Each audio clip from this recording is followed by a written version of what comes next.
My first instrument was violin, and I was not really that excited about it at the time.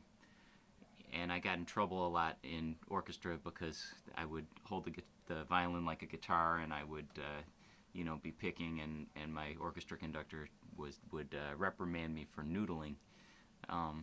But I really did enjoy playing in an ensemble. I was, a typical little kid. I wasn't very disciplined or interested in practicing, but I really liked it when I was inside the music and playing with the group.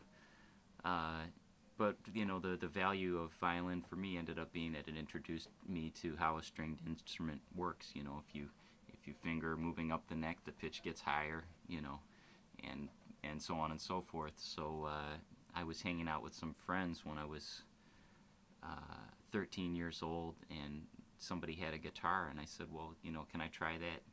And when I picked up the guitar, it really was one of these like magic poetic moments. Like I don't know if you've ever seen the movie West Side Story, but when Tony and Maria meet, everything stops and there's just spotlights on the two of them. I really had a very dramatic moment when I picked up a guitar for the first time. I really remember it very vividly, how it felt the first time I played the low string, and just physically holding the instrument. It really something felt right about it, and I immediately became very intense with it. I actually borrowed this guy's guitar, and I stayed up almost all night just trying to pick at it and start figuring stuff out.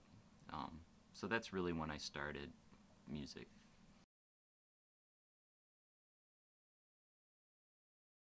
My music education has really been a hodgepodge, or a smorgasbord, if you will.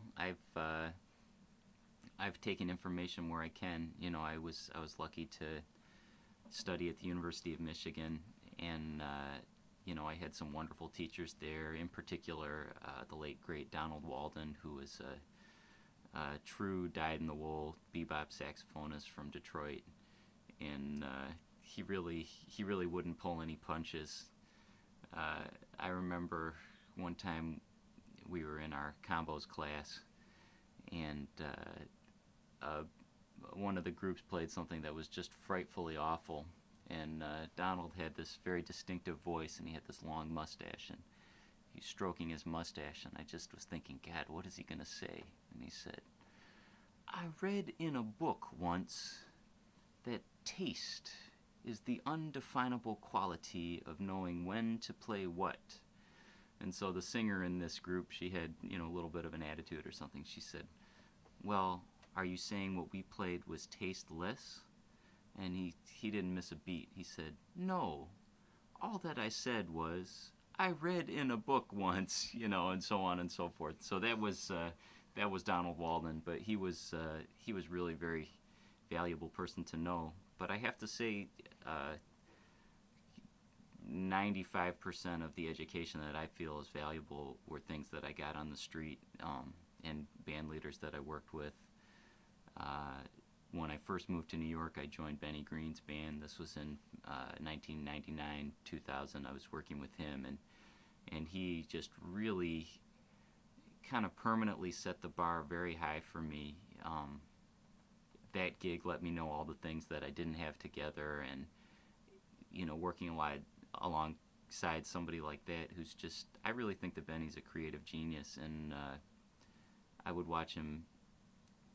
He would play Misty every night, solo piano, without the rest of the band, and it would be so different every single night, like just different harmonies, different pace, everything. I mean, I'm not sure that people really realize how free he is, and so seeing that and being around that really,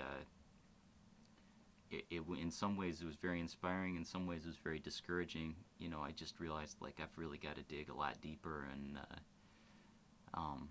so Benny in particular, and also he was very good at, articulating how things should work. So I really, after that, I had it in my mind at least what I was trying to do.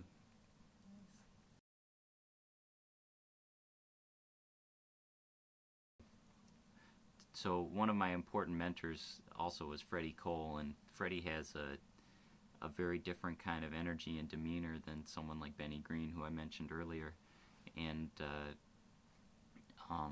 the thing that has been so amazing for me about being around Freddie is his tranquility as a person, and it comes through in his music.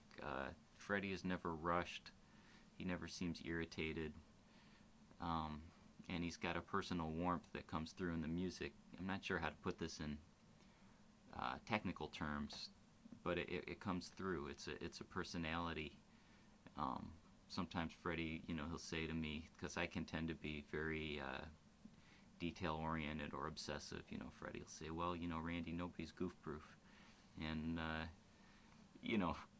and he lives like that. He never loses his flow in the music, and he never loses the intent.